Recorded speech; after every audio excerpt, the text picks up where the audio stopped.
Seaports have been important centers of commerce and culture for thousands of years. All of us depend on seaports for the global trade that they facilitate.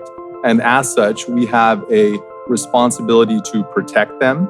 And that means adapting to climate change, not contributing to climate change, and making sure that we do all of that while growing the economy and protecting the environment.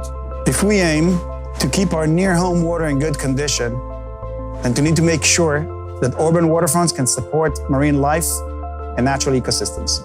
We really look at this as an opportunity to replace traditional breakwaters like the riprap that you see here with a superior shoreline armoring system that also creates ecological benefits. Coastal-Lock is a single-layer concrete armor designed to ensure long-term performance, but at the same time, provide valuable ecosystem services. We essentially were looking at a structural solution that didn't just maintain and protect our assets and infrastructure, but really started to focus on that broader sustainability leadership that we're focusing at the Port of San Diego. And what ECOncrete provides is a trifecta, essentially.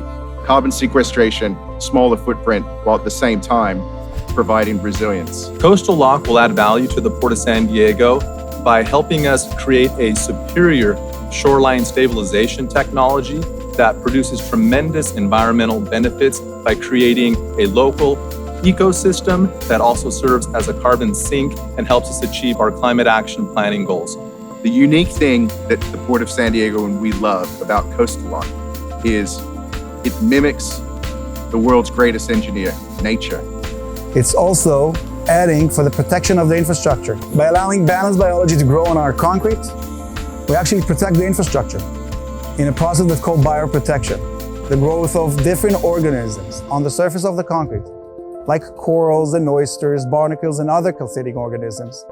We create a layer that protects the infrastructure from the forces of the sea and from different chemicals penetrating into the concrete. By collaborating with nature, we can create hard infrastructure that provides ecosystem services, which later on can be implemented as mitigation on site. The market is developing worldwide for superior shoreline armoring technology as we combat sea level rise and climate change. And so we believe there is tremendous economic promise and a return on investment to the Port of San Diego, especially by putting people to work like these folks here who are engaged in the installation of the technology. Whenever we can generate more value by spending fewer resources and creating multiple public benefits, that's smart, that's good business, that's positive leverage, and that's what we should be doing.